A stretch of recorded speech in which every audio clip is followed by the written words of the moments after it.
Hi, this is Nima. This is the common print run analysis for Ravnica Allegiance. It's going to be pretty quick because it's very similar to what it was for Guilds of Ravnica, but to go over at the top, this is only for US packs that are English and only physical packs. It doesn't apply to either Magic Arena or Magic the Gathering Online. It's a lot easier to do this in physical. I'm just going to show you guys what the packs look like.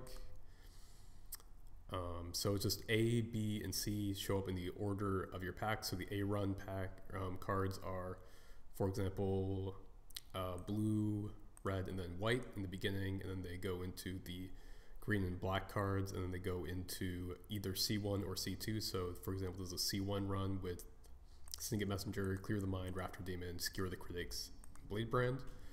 And this is a C2 run over here, which starts out with again, white, blue, red cards, and then green, black, and then fills out with the C2 cards, which are usually more powerful. In this case, Imperious Oligarch, Ill-Gotten Inheritance, Get the Point, and Watchful Giant. And they don't show up like this on Arena. They are randomly generated, or not randomly generated, they're generated by some kind of pack, and then they're sorted alphabetically and by color, so it is harder to figure out what the patterns are. And yeah, let's go over what this is in the set. This does apply to both, I guess. For the commons, there are 3 multicolor commons for each guild, so 15 multicolor commons in total, as well as 1 hybrid for each guild, so it's actually 20. And then there's a locket for each guild, there's Gateway Plaza, and then there's 15 commons of each color, and that comes out to 101 commons that are fitted into the A, B, C1, and C2 runs. And there is 1 card that shows up between C1 and C2. It is short printed. It is 5 copies of Senate Griffin for every 6 copies of, for example, Rakdos Locket. For every other common in the set, there's 6, and there's 5 Senate Griffin. So it's a little bit rarer than the other cards. And okay, so I want to do this quick. So I want to go straight to what is most important, which is C1. It's the easiest to map. It has a lot of powerful cards in it. And there are actually a lot of abusable things in this one as well, which is why I'm kind of excited to talk about. The very obvious one that people say that they don't know about common print runs, but had you not noticed something like this is Frenzied Arnix, which is a powerful Gruul common, always shows up between 2 lockets. So in the print run, it shows up Gruul Locket, Frenzied Arnix, Orzhov Locket, and then the other possibility where it can show up is between Orzhov Locket and then Frenzied Arnix and then Gruul Locket. So there's only one way to get 2 lockets in your pack, and there will always be a Frenzied Arnix between it, and it baffles me that people don't notice things like that. I guess if you don't look for it, then you maybe don't notice, but you will see it very clearly from here on out, I guarantee it. Beyond that, the other one that is kind of abusable is Grotesque Demise, which is one of the strongest black commons. Always shows up between Sphinx's Insight and Exposed to Daylight. And so if you get a pack passed to you, it's missing a common, there's a Sphinx's Insight and Exposed to Daylight in the pack, and there's no Grotesque Demise, you know 100% it's going to be Grotesque Demise that was taken out of the pack. And it's also kind of predictable because it's a very strong common. And then you can just kind of veer away from black after that. The other one was Skewer the Critics, shows up with Blade Brand a lot, and then Applied Biomancy shows up with Gateway Plaza, which I kind of evolved how my strategy was going to go. I was going to say, oh, if you see a Gateway Plaza, then stay away from Simic because someone took a Applied Biomancy. But as it turns out, the Gate deck is so popular that I'm pretty sure Gateway Plaza gets taken over Applied Biomancy. So it's actually the reverse. If you see an Applied Biomancy, stay away from Gates because someone just took a Gateway Plaza out of the pack, or if it's still there, I mean, you can grab it up too. The other ones that show up that are less obvious are Burn Bright and Azorius Arbiter. They show up kind of close to each other. Exposed to Daylight and Titanic Brawl show up pretty close to each other, and then Syndicate Messenger and Root Snare. The other things about this C1 run is that it has a lot of lockets, and it has Gateway Plaza, and then it's got a bunch of multicolor cards. But it seems to have pretty strong cards for every single color. For example, it has Applied Biomancy. I still like it. It's not super great, but I like it. Frenzied Arnix, Skewer the Critics, Grotesque Demise, clearly.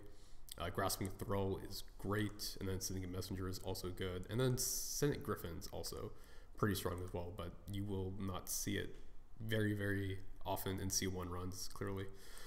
Going on to the other strong cards is C2, which doesn't have, it's very hard to generate patterns out of this. Each card shows up 3 times. So you cannot get any kind of reliable association in here. But one thing that is fun to look at is the way that the C2 run is laid out by the developers is that it always alternates from strong card, weak card, strong card, weak card. So you can look at it and figure out what the developers thought would be strong cards. In this case, it is Summary Judgment, Imperious Oligarch, Final Payment, Blade Juggler, Get the Point, Burning Tree Vandal, Aeromonculus, Chillbringer, Law Mages, Binding, and Senate Griffin. I think the only one there that might be controversial is Burning Tree Vandal, and the other one that might be controversial is that Ill-Gotten Inheritance isn't considered strong by the developers, even though people seem to think that is one of the strongest commons. I don't think people think it's the strongest common set, but they overrate it a great deal in my opinion. It's not supposed to be good, guys. But you don't have to agree with what the developers think, I guess. You can just draft however you want. Okay, so then go back to run A at the top. It has white, blue, and red cards only, with the caveat that there are some multicolor cards that show up as white cards and red cards. So Viscopa Vampire, which is the Orzhov common, shows up in the spot for white cards, and there are 3 Gruul cards that show up as red. So Rubble Belt Runner, Savage Smash, and Rubble Slinger all show up as red cards, which Savage Smash being kind of interesting being in this run A. Run A is usually a bunch of mediocre cards, and this is kind of important for signals, I believe. It's a very good possibility that you get Savage Smash in the same pack as Frenzied Arnix, which I think is one of the toughest decisions you can probably make between 2 commons that are in the same combination. And that kind of messes up signals, because you'll get a late Arnix or you get late Smash, and then you get confused because of that. So I guess that's kind of a warning, but at the same time, you might also be able to wheel one of them, which kind of makes you go into Gruul as well. Oh, because this is like the mediocre cards, it's fun to look at for kind of the cards that go deep. And one thing that I kind of noticed is that there's a lot of blue 2-drops in run A, and because they're in run A, you'll usually pick a run C1 or C2 card over them, so these will usually go later, and that makes it really easy to get blue 2-drops later in the pack. And the 2-drops that are in here are Fairy Duelist, Persistent Petitioners, Quench, Sage's Rose Savant, and Slimebind. And excluding the Petitioners, all of those I consider to be pretty good playables, and it kind of shows that you can go pretty deep on blue and maybe even share blue with another player next to you that's drafting. And conversely, on the other hand, white is not very impressive in the run A. There are some 2-drops like Impassioned Orator and Concordia Pegasus, but I don't consider these strong cards. Impassioned Orator is okay, and Concordia Pegasus is kind of meh unless you're in a particular, if you have a particular reason for having it, you'll know it. But it kind of makes me kind of nervous about white, or drafting white in the set, because it's so reliant on their powerful multicolor cards and not these mediocre white commons that all seem pretty weak in my opinion. And red has Storm Strike, which I like a lot. And Scorch Mark is actually kind of standing out here because it's supposed to be, I mean, it's still a removal spell. It's not very powerful or anything, but it's definitely useful. I'm just going to run on to run B. This has the same kind of thing going on where it has multicolor cards showing up as black cards. So there are 2 Rakdos cards, Rakdos, Rustabout, and Footlight Fiend, which take the place of black commons in this run, but otherwise it is all black and green.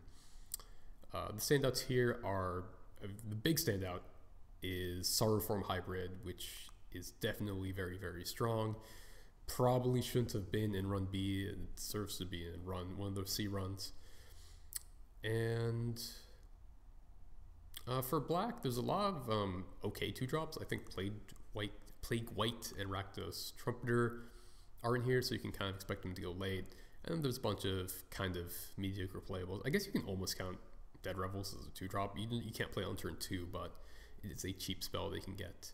And Footlight Fiend is one of my favorite cards, actually. It's super scary, and if you get it with Blade Brand, it's actually just a beast.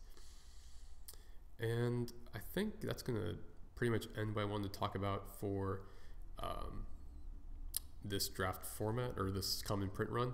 It is a very fun draft format in my opinion, and hope you guys can use what's in this sheet. I will be posting it in the not in the comments, in the details, so that you guys can look at it yourselves. Thanks for watching.